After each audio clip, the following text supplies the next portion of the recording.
Salut à toi et bienvenue sur la chaîne consacrée aux débutants en motion graphic et en graphic design.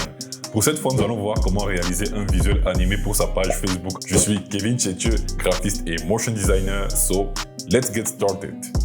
Bienvenue dans le monde magique de Photoshop. Après avoir ouvert Photoshop et après avoir cliqué sur « Nouveau document », nous atterrissons sur la fenêtre qui nous demande de définir les différentes dimensions du support de communication que nous allons produire.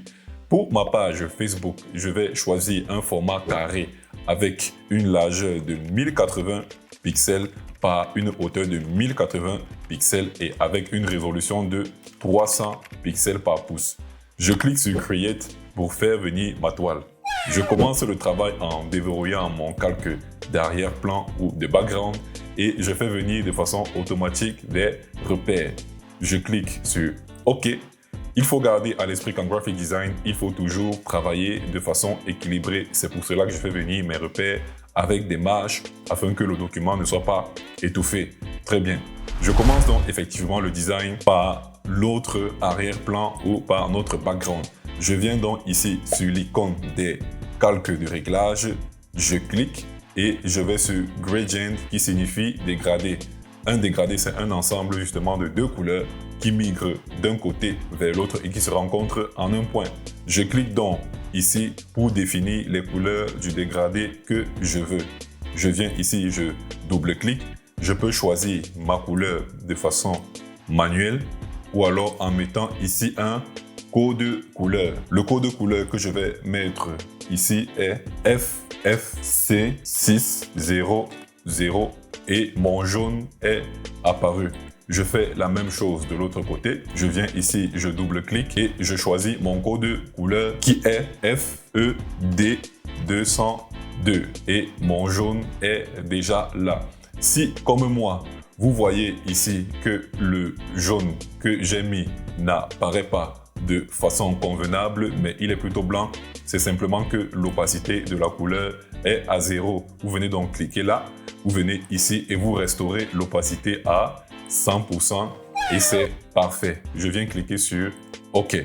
Je continue le design de mon background en allant sur File et en allant sur Place Embedded. Je vais choisir une texture pour notre background qui est cette image en spirale et je viens cliquer sur Place. La texture est donc importée. Je vais l'agrandir un tout petit peu. Je clique sur Valider sur la petite flèche en haut.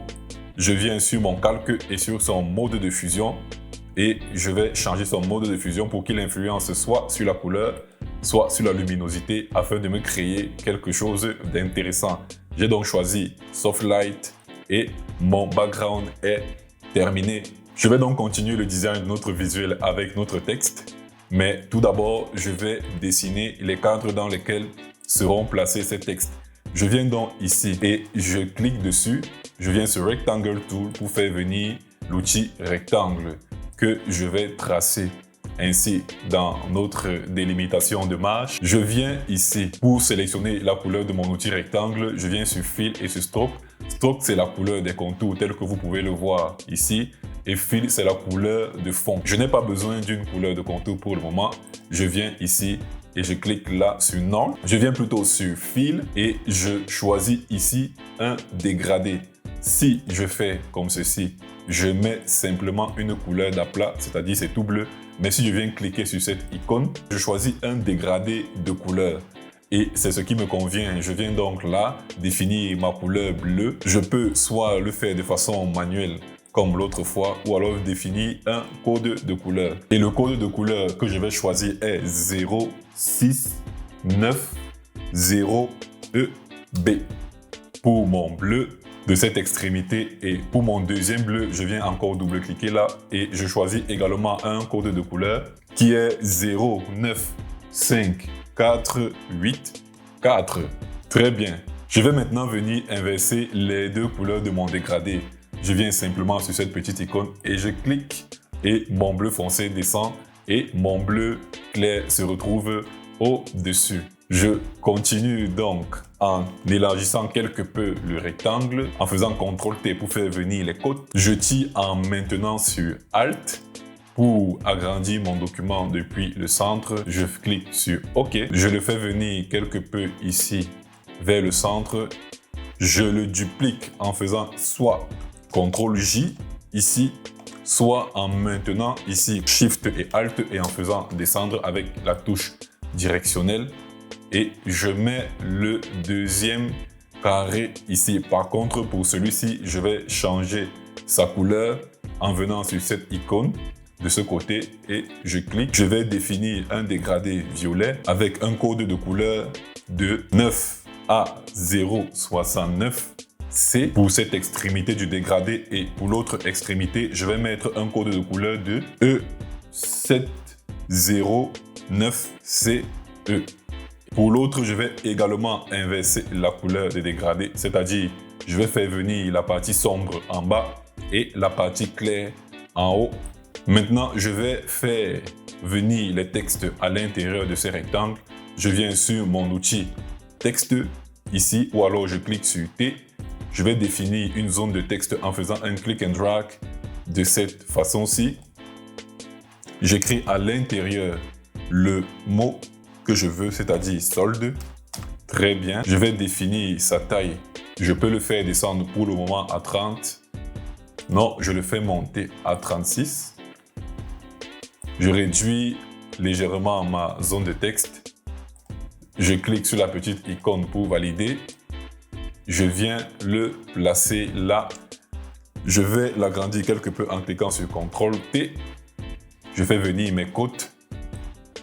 J'agrandis mon texte dans ses extrémités supérieures, comme ceci.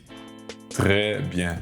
Je vais encore définir le deuxième texte en faisant une zone de texte qui va donner le montant de notre solde. Je mets moins 70%. J'agrandis la taille. Je le déplace. Je le place là. Mais je vais changer la police de ce texte par contre. Alpha slab 1 regular. Et je clique sur OK. Je vois que le texte est un peu grand et il déborde de la forme. Je vais réduire sa taille ici en haut de cette façon. Je le déplace quelque peu pour qu'il puisse entrer dans le rectangle. Pour notre texte de 70%, je vais lui appliquer également un dégradé en venant ici sur son calque et en double-cliquant sur son calque pour faire venir les styles de calque. À l'intérieur des styles de calque, je vais trouver ici Gradient Overlay qui signifie incrustation de dégradé. Je clique dessus. Je viens là pour mettre mon dégradé, mais avant cela, je vais définir un dégradé plutôt linéaire. Je viens là pour définir les couleurs de mon dégradé. Ici, je vais mettre un blanc à cette extrémité et à l'autre extrémité, je vais mettre un jaune. Je vais éteindre nos calques de texte. Je vais venir sur nos calques de forme de rectangle. Je vais faire descendre légèrement celui-ci pour pouvoir l'incliner selon notre design. Je clique sur CTRL T pour faire apparaître les côtes. Je viens à ce niveau et je maintiens CTRL et je tire mon rectangle vers le haut. Je clique sur valider. Je le déplace encore un peu. Peut-être je vais encore le faire venir légèrement vers le bas. De toutes les façons, nous aurons à l'ajuster au fur et à mesure.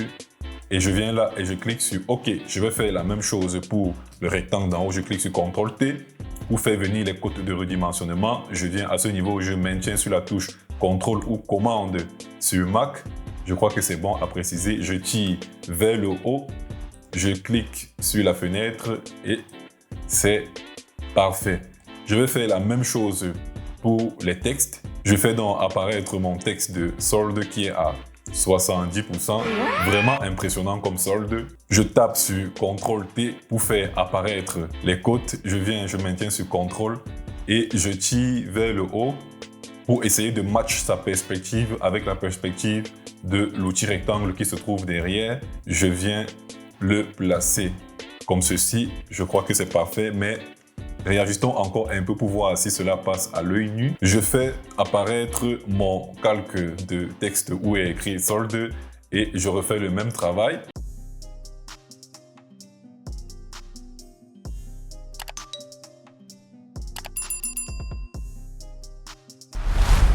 On continue le design de notre affiche en allant sur File et sur Place Embedded pour faire venir, pour importer l'image de notre personnage principal. Je réduis sa taille de cette façon, comme ceci. Je clique sur OK. Je veux que le personnage soit au-dessus de notre texte. Je fais donc monter son calque au-dessus des autres calques texte. Je vais l'agrandir encore quelque peu en appuyant sur CTRL-T. Je l'incline légèrement. Je tire ici en maintenant sur Alt. Question d'agrandir un peu notre personnage, qui est en quelque sorte le sujet secondaire après les textes solde et 70%. Je l'incline de cette façon et je valide ici sur la petite icône de flèche. Les prochains éléments à faire venir sont les objets de notre solde. Je viens donc sur File, je viens sur Place Embedded. Je vais commencer par faire venir cette petite robe. Boum! Je diminue sa taille. C'est exactement le même principe et je vais essayer de la repositionner de façon vraiment parfaite dans notre design. Je clique sur la petite flèche. Je continue l'importation de mes fichiers avec le petit sac rouge.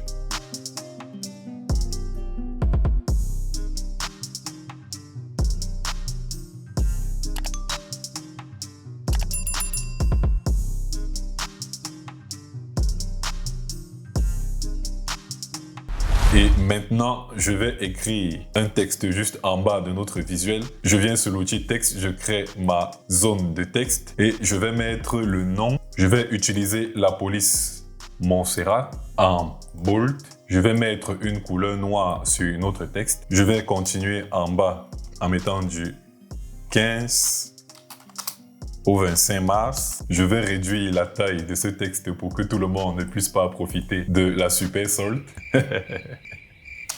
Très bien, j'ai terminé d'écrire le texte. Je fais CTRL-T. Je l'incline également pour qu'il puisse suivre la même direction que ces textes-ci pour ne pas créer un dysfonctionnement dans le design.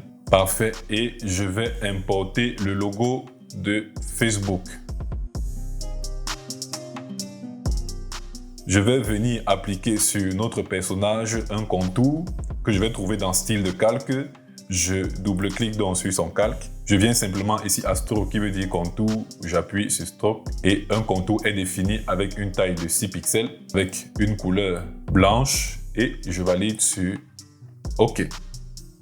La prochaine chose qui me reste à faire, c'est de définir d'autres couleurs pour les articles qui sont en solde, qui sont en vente. Je viens sur les calques de réglage, je clique et je viens sur un calque de réglage qui s'appelle Hue and Saturation. Ça signifie teinte et saturation en français. Je clique là, je m'assure que le calque apparaît au-dessus du calque de robe que je veux influencer. Je viens sur cette icône. Je clique pour que le calque de teinte et saturation puisse influencer seulement sur la robe en question. Donc, je viens là, sur le calque de teinte et saturation, je vais là dans Propriétés et je pousse le slide bar ici. Question de trouver une couleur assez intéressante. Cette couleur est parfaite pour moi. Je refais le même processus pour la talon rouge ici. Boum, le visuel est presque terminé. Il ne reste plus qu'à faire quelques petits réajustements et je vous retrouve tout de suite. Super. Vous voyez, nos calques sont réorganisés. Ici, j'ai groupé chaque article avec son nombre et avec son calque de saturation. Ici, j'ai le calque de personnage là de confetti. Ici, les calques de texte là, les calques de forme de nos rectangles et le background, enfin l'arrière-plan.